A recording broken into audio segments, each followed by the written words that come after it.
ውስጥ አላግባብ የሆኑ ከልጆች እድገት ጋር በተገናኘ ለልጆች የሚሰማን ስሜት እይታችን ግንዛቤያችን ብዙ መስተካከል ያለበት ከአባባላችን ጀምሮ ስነ ቃላችን ጀምሮ መስተካከል ያለበት ብዙ ነገር አለ ማለት ነው። ያ እንግዲህ ከግንዛቤ እጥረት ነው ብዬ ነው የማስበው። እሺ ብዙ ጊዜ ፔንፉል የሆኑ ቶፒኮችን ከልጆች ጋር ዲስከስ ማድረግ አንፈልግም። በእርግጥ እኛ ለምንድነው ያው የአእምሮ ጤናቸው እንዳይጎዳ ነው። ለምሳሌ በቤተሰብ ውስጥ ሀዘን ገጥሞ ሊሆን ይችላል።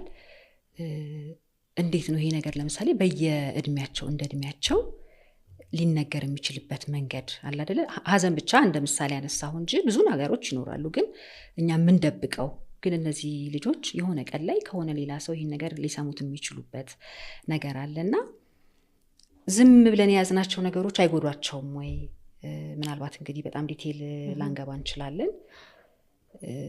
መነገር ያለበት ነገር በወቅቱ እንደ እድሜያቸው መነገር የለበትም ወይ? እስከ መቼስ ነው በዝምታ ይዘን መቆየት ያለብን ብለሽ ታስቢያለሽ? ትልቅ ነገር ነው ያነሳሽው። በነገራችን ላይ ናፍቆት ብዙ ጊዜ ውሸታም ወላጆች እንሆናለን። ልጆቻችንን እንዴት አድርገን መግለጽ ማስረዳት እንዳለብን ካለማወቃችን የተነሳ ብዙ ነገሮችን ስንጠየቅ ውሸታም ወላጆች እንሆናለን። ስለዚህ ብዙዎቻችን ልጆቻችንን የማያምኑ ወላጆች እንሆናለን ማለት ነው። ስለኛ ሲያስቡ የሚሰማቸው ውሸታም እናት፣ ውሸታም አባት፣ ውሸታም እንዳጠቃላይ አይነት ነገሮች ሊመጣ ይችላል። ይሄ እንግዲህ ከምን አንፃር ነው? ያደጉ ሲሄዱ ይሄ ስለ ህይወት የምናሰጣቸው ወይም ደግሞ የምናስረዳበት መንገድ አንደኛ ቀላልና ግልጽ በሆነ ነገር ለምሳሌ አሁን የ3 ዓመት ልጅ ሞትን እንዴት አድርገሽ ልትገልጭለት ትችያለሽ ብትይ ተመልሶ አይመጣም። ከዚህ በኋላ ምግብ መብላት አይችልም። ሞተ ማለት ምግብ ምን ማድረግ አይችልም? መብላት አይችልም። ብትቆነጥጠው አያመውም። በጣም ቀላል በሆነ መልኩ ምን ሆነ ማለት። ስለዚህ ሰውዬ ሞቷል። ከዛ ከሞተ በኋላ ምን አፈር እናለብሰዋለን። ከዛ እንግዲህ ወዴት ይሄዳል ብሎ ቢጠይቀን እንግዲህ ምናልባት ከዚህ በፊት ስለ ስፒሪቹዋል ስለ ፈጣሪ ያስተማርነው ነገር ካለ ምን እናደርጋለን? ወደ እግዚአብሔር ሄዷል እንለዋለን ማለት ነው። ተመልሶ እንዳይመጣ ምክንያቱም ልጆች ይጠብቃሉ።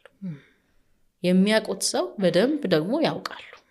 ስለዚህ የ7 ዓመት የ6 ዓመት ከሆነ እንደውም ብዙ ጊዜ ሰጀስት የሚደረገው የመቃብሩን ቦታ በሌላም ጊዜ ሄዶ ማሳየት፣ እዚህ ይሄ እንደዚህ ቦታ ብሎ ማሳየት ያስፈልጋል። መዋሸት አደገኛ ነው በጣም። ምክንያቱም ልጆች ይጠብቃሉ፣ ተስፋ ያደርጋሉ። ስለዚህ ተስፋቸውን ያጨልምባቸዋል ማለት ነው።